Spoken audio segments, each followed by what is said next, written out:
And speaking of transportation, have you heard of Vision Zero? It is a plan the city of Dallas hopes will eliminate people dying in traffic-related accidents. So what does that look like and how can we reach such a lofty goal? Joining me this morning, Catherine Rush, Chief Planner for the city of Dallas. Catherine, good morning. Good morning. You know, when we're driving, we see those signs along the highway that say "in the streak" as it relates to traffic deaths. That's immediately what I thought about when I heard Vision Zero here in Dallas. How do we get to a point where traffic deaths are no longer happening? Well, it's going to take all of us. It's going to be a combined effort of nearly every city department, including the Department of Transportation and Dallas Police Department. But it's also going to take every single one of us. So, for example, just 5 miles an hour can make a huge difference. If a person is hit by a vehicle going 30 miles an hour, they are 40% likely to suffer a fatal injury versus at 25 miles an hour, it's nearly zero. So it's going to take all of us. Can you explain for those who are just hearing about this plan, maybe for the first time, what exactly is Vision Zero? It is exactly that. It's a vision to get to zero fatalities.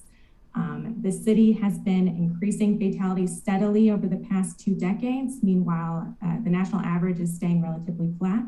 So the goal is not one fatality is acceptable, and we want to get to zero.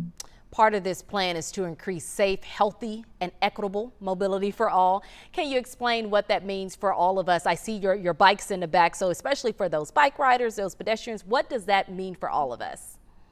Well, so this isn't just about improving vehicle safety or just about improving bike safety. It's about improving the safety of every single user of our transportation systems, but specifically our surface transportation systems. So walking, biking, driving.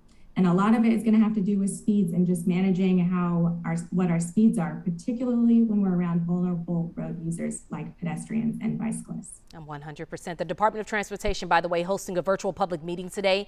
What type of information will be shared during that meeting?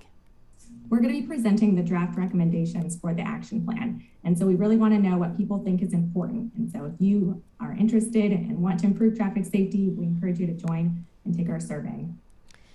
And can you tell folks details of that meeting? We have it on here on our screen, but how can people watch, provide their feedback? Any other place where they can find those links? Certainly. So you can go to dallascityhall.com/Vision Zero. The virtual meeting is tonight at 6 p.m., but we have our first meeting recorded if you want to view it at any time. And also on our website is the link to the survey where you can provide input. And so this includes input on what sorts of recommendations you think we should be prioritizing, or if there are things in there that you think we missed. Now, Catherine, you know, sometimes people just don't like to take surveys. So tell folks, how quickly can they get through something like this? It really doesn't take a whole lot of time at all. No, our survey should take no more than 5 minutes. It should be super quick and just a couple touch points on what you think is important. Catherine Rush, thank you so much for joining us this morning. Truly appreciate your insight. You guys, we have shared those links on our website as well, WFAA.com/links. Catherine, thank you.